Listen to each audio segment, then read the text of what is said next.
Hi everyone, it's Galen, design team member with Unity Stamp Company. Today I'm showing 3 slim or tall style cards for you. I am going to show you how to do this flamingo card, the process, and I'm also going to show 2 of the cards I made slim style in the past. I'm going to revisit how to make the bases and what envelopes to use. So for the stamping, I have Unity's rubber stamp kit called Fabulous Flamingo, and it's got 2 sentiments and a lovely flamingo. I have 3 sizes of envelopes that I'm going to use. These are ones I happen to have on hand, so I always like to go and design my card based on the envelopes I have on hand. And also I'm using my Creative Time tall frame dies and tall frame die layers. I have Pink Fresh Studios, and it's Slim Fancy diagonal stripes and Slim Ornate banner dies. I have a Fiskars paper trimmer and a Martha Stewart Crafts scoring board, and I also use a bone folder for the stamping, for the scoring for the paper. And so this is an example of a card I made in the past, and it has the largest dies from the Pink Fresh Studios in there, and also I made a card base for that.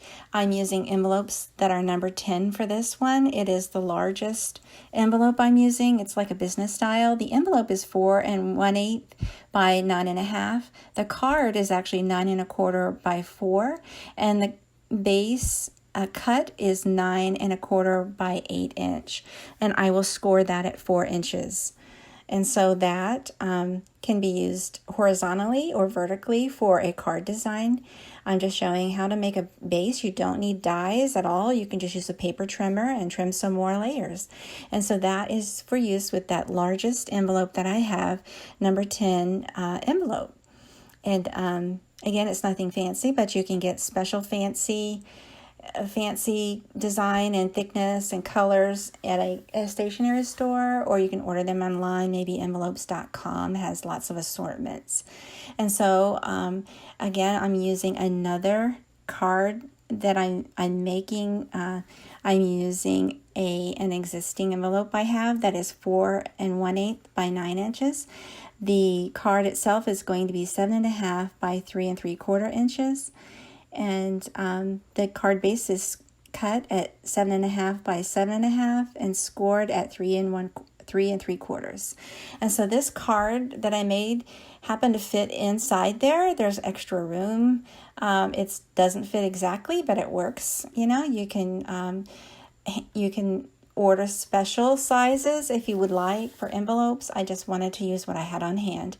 And so for this last one, it's a craft style envelope. The envelope is 3 7/8 by 7 1/2. And the card is going to be 7 1/4 by 3 5/8. So I cut it at 7 1/4 by 7 1/4, and I scored it at 3 5/8.